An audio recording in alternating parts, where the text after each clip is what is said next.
అందరికీ నమస్కారం. నేను మీ వంశీ కుమార్.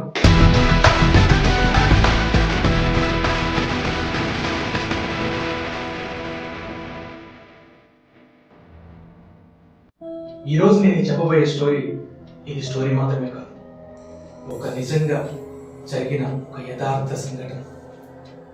అలాస్కాలోని లుబీనా అనే గ్రామం ఉండేది. ఆ లుబీనా అనే గ్రామంలో జాన్సన్ అనే వ్యక్తి నివసిస్తూ ఉండేవాడు. జాన్సన్ అనే వ్యక్తి ఒకరోజు హఠాత్తుగా మరణించాడు.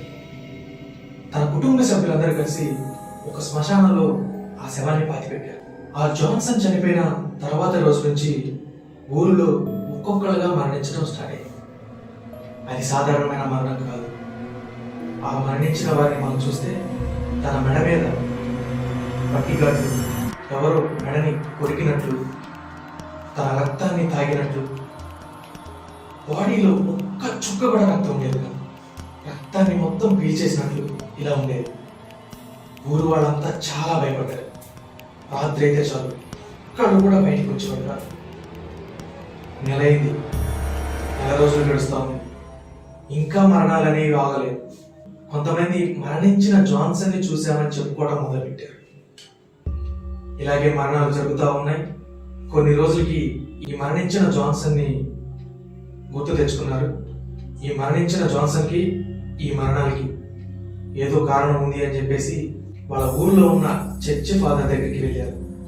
ఫాదర్కి జరిగిందంతా చెప్పారు.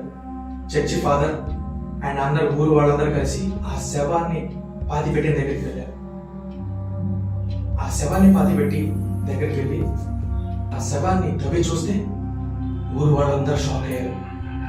ఎందుకంటే జాన్సన్ని పాతిపెట్టినప్పుడు ఎలా అయితే ఉన్నాడో మళ్ళీ అలాగే కొంచెం కూడా చెక్కు చెదరకుండా ఎంతే ఉన్నాడు. ఇంకా వాళ్ళ కుటుంబ సభ్యులందరూ తన గోర్లు తన చుట్టూ పెరగటం గమనించారు. ఊరు వాళ్ళందరికీ అర్థమైపోయింది. రాత్రి అయితే జాన్సన్ తన శవపెట్టికలో నుంచి వచ్చి ఊర్లో వాళ్ళందరినీ చంపి వాళ్ళ రక్తాన్ని తాగుతున్నాడని చెప్పేసి ఊరు వాళ్ళందరూ కలిసి జాన్సన్ శవాన్ని తగలబెట్టేశారు. ఆ మరుసటి రోజు నుంచి ఊళ్ళో ఎలాంటి డిస్టర్బెన్స్ కానీ ఎలాంటి ఇబ్బందులు కానీ జరగలేదు. ఈ స్టోరీ కనుక మీకు నచ్చినట్లయితే please like and share and subscribe.